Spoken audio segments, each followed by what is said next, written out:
QuickBooks Pro Plus Desktop 2022 Company Preferences, Sales and Customers, and Sales Tax. Let's get into it with Intuit's QuickBooks Pro Plus Desktop 2022. If you have access to OneNote, would like to follow along, icon left-hand side, topic introductions, 6200, company preferences, sales and customers, and sales tax. Also take a look at the immersive reader tool, topic introductions, also in the text area. Same name, same number, but with transcripts that can be translated into multiple languages, either listened to or read in them. Same name and number as a presentation as well. Topic introductions designed to give an introduction to the topic, provide screenshots, links where applicable, give accounting background to complement the presentations. They can also be used to follow along with the presentations if you don't have access to the software at that time.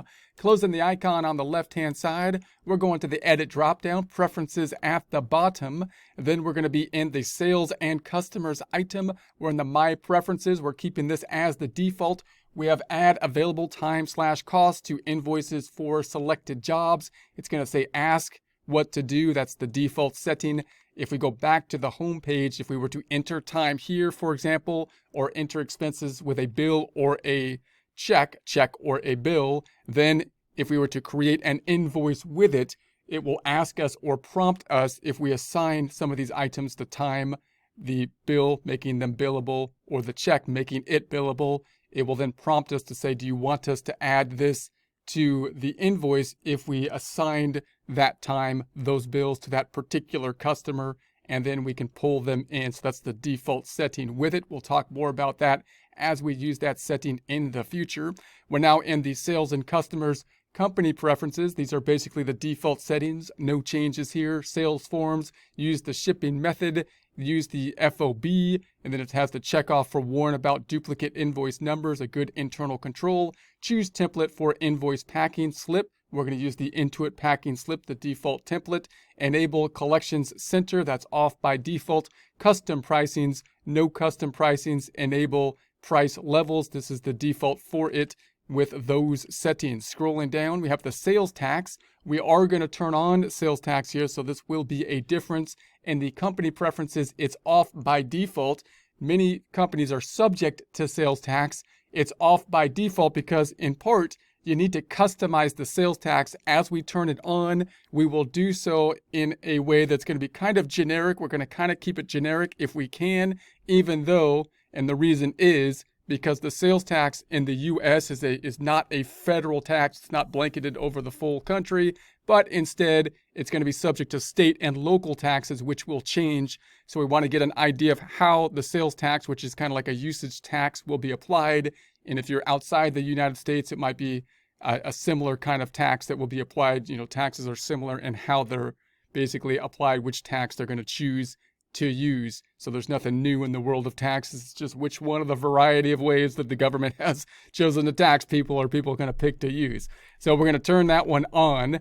So we turn it on. That is a change, a big change that we're going to be making. And then it says add a sales tax item for each county, district, parish, etc. So we got to add the sales tax items. And oftentimes in the United States, you'll be taxed by multiple areas like a state and a locale. We have to add both those items and then add, in essence, a group that will tag those items together so that we can assign those groups to basically the things that we sell, which we'll have to set up when we set up the items. This will become more apparent as we apply these tools to setting up the items and then creating the invoices. So it can be somewhat complex. Taxes are often big complicating factors. And then we have the taxable item codes. Tax means sales tax. When we're thinking about this sales tax drop-down, when you're applying it to an invoice or sales receipt, non-tax item code will simply say non instead of taxable. This item will be checked off, identify taxable amount.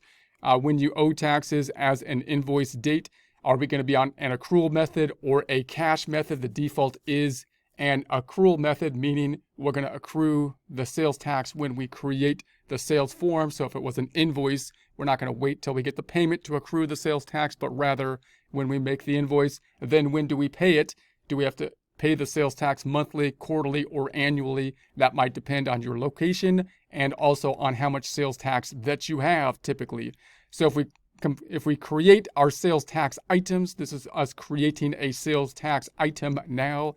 creating that item. You can also do this in the lists dropdown, and then in the items list, create the sales tax items, or you could do it here as well. We'll see these in the lists after we put these in place. So we got the sales tax item, we got the state sales tax, and the sales tax, which we're going to say is 4%, which is a made up number, so we can make it somewhat generic.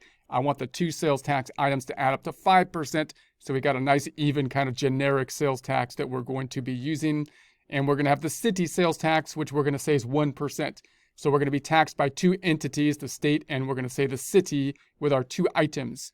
Then we're going to make a sales tax group, which will combine those two items to have a group of 5%. That group is what we're going to use for our invoices and our sales receipts when we have taxable items that need to be set up. If you go to the lists dropdown and item lists, then you'll see these three items that we had set up in the edit kind of feature up there, and you'll see these items in the list area. When we make an invoice, you can see that now we have this California sales tax now set up down below as a taxable kind of component. You can also take a look at, if you go to the customer area, this is the third part that you got to kind of keep in mind. We'll talk more about sales taxes possibly in a future, or we will in a future presentation as well. But there's three components to it. One, you got to set up the items, which is often the most complex component. Could be more complex if you're subject to tax in different locales, if you do sales outside of a particular area as well.